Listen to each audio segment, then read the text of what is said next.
and welcome to the Empathic Designer podcast by Vylearn. I am your host, Vaidishwaran.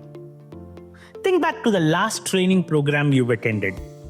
Do you remember all the content? Or do you only recall a few highlights? Maybe an inspiring story that you heard, a lively activity that you participated, or the final takeaway.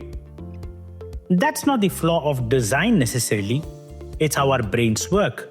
And that's exactly why understanding the psychology of memory and bias is crucial if we want our learning designs to create lasting change. Training events such as workshops, keynotes, or even simulations are very impactful and powerful. They create what psychologists call anchor memories. Maybe it's the first time you've practiced giving feedback in a role play, or maybe the moment where a particular case study made you say, "Wow, I've never seen it that way before." But here's the catch. According to the Ebbinghaus forgetting curve, within just 24 hours, learners can forget up to 70% of what they've learned if there is nothing to reinforce that learning. So events light the spark. But without something more, that spark fades.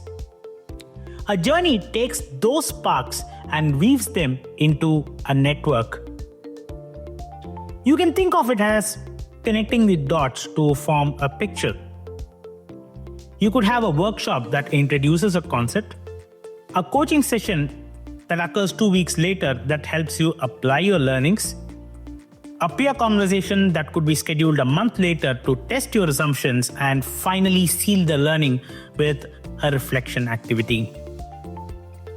This is what we call spacing effect at work.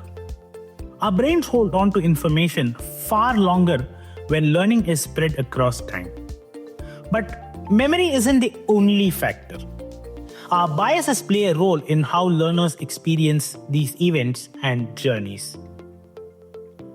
Our recency bias makes us remember the last thing we've heard.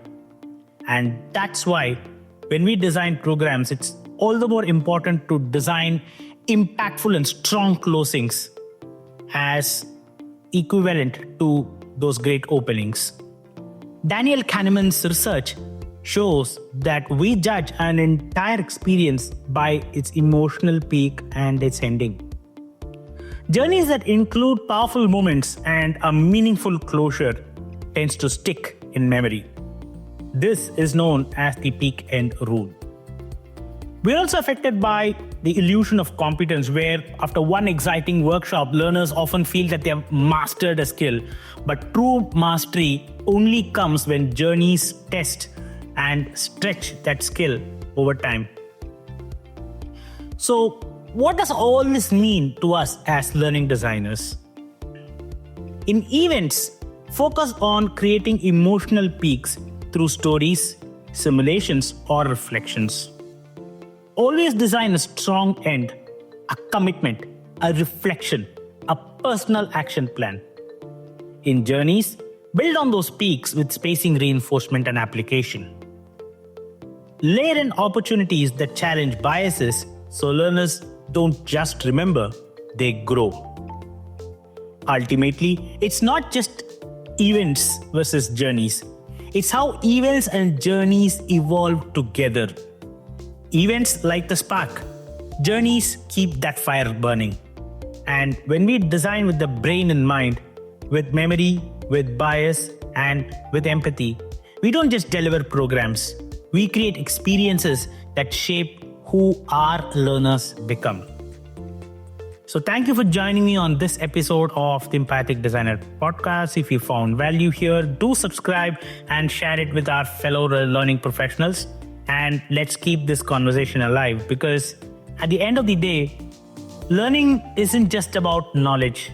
It is about genuine transformation. See you in the next episode.